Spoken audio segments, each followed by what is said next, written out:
Selamat datang channel saya lagi ya. Ini saya mau review yang sprayer elektrik. Ini yang gunain aki tanpa, ini yang model terlama.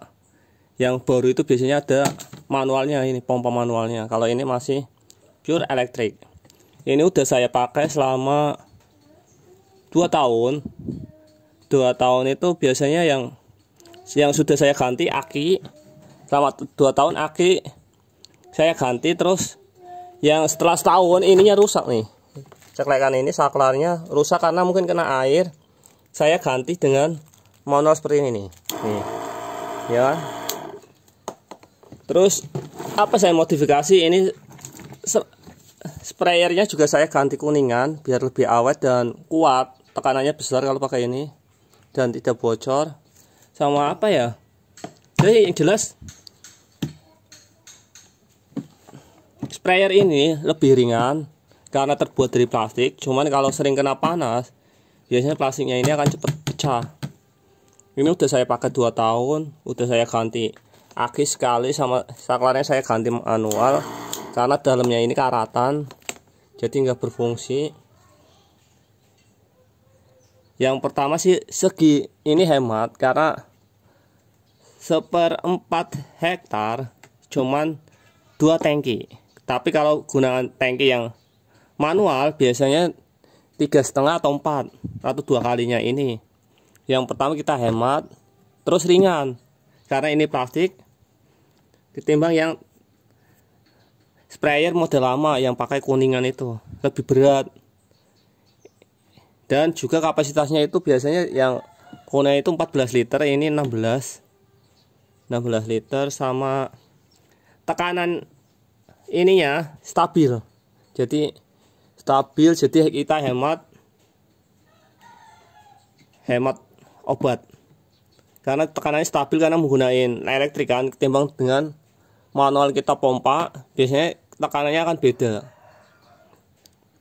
Segi hemat waktu karena dengan ini lebih cepat dan tidak terlalu capek. Harganya relatif 750 ribuan lah sekitar gitu. Sama yang jelas itu kelebihannya hemat waktu dan hemat tenaga. Cuman kekurangannya yang jelas ini terbuat dari plastik, cepat rusak. Dan juga ini elektrik, karena sprayer elektrik biasanya kalau elektrik dia tidak boleh kontak dengan air. Cuman ini kan buat spray plastik kontak air. Yang pertama elektriknya cepat rusak. Sama akinya biasanya ada masa pakainya 2 tahun. Walaupun kita casnya benar, dia harus diganti. Biasanya nanti mati. Terus kalau yang ininya biasanya seringnya ini bocor, selangnya ini pecah. Karena itu biasanya jangan dijemur kalau tangki sprayer seperti ini.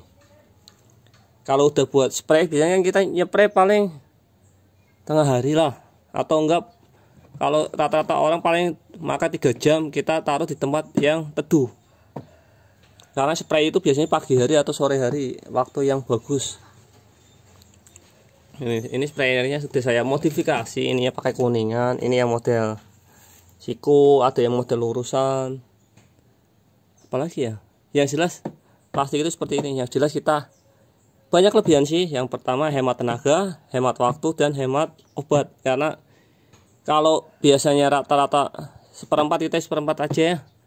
Kalau pakai tank sprayer manual biasanya dia 3,5 sampai 4 lah. Kalau boros-borosnya 4. Kalau pakai ini boros-borosnya paling 2,5 tangki atau 2 tangki lah. Kalau model cepatnya 2 tangki, lebih hemat seperti itu. Cuman kekurangannya sprayer ini cepat rusak. Harganya sih relatif sih tidak terlalu murah dan tidak terlalu mahal. Kalau bagi petani sih hitungannya 750 itu mahal. Saya bilang sih mahal. Tapi dengan keefisiensi dan kedua itu boros listrik karena kita keluarin buat ngecas ini. Jadi kita keluar biaya juga. Seperti itu aja deh. Ini masih bagus, masih saya modifikasi karena saya juga bisa sih Ini udah saya modifikasi, udah apa ya, pokoknya seperti itu. Ini udah saya pakai 2 tahun lebih, udah saya ganti aki sama saklar. Ini udah saya modifikasi pas tahun, karena ininya karatan jadi nggak bisa dinyalain saklarnya. Jadi saya pakai manual di sini. Udah seperti itu aja ya, terima kasih.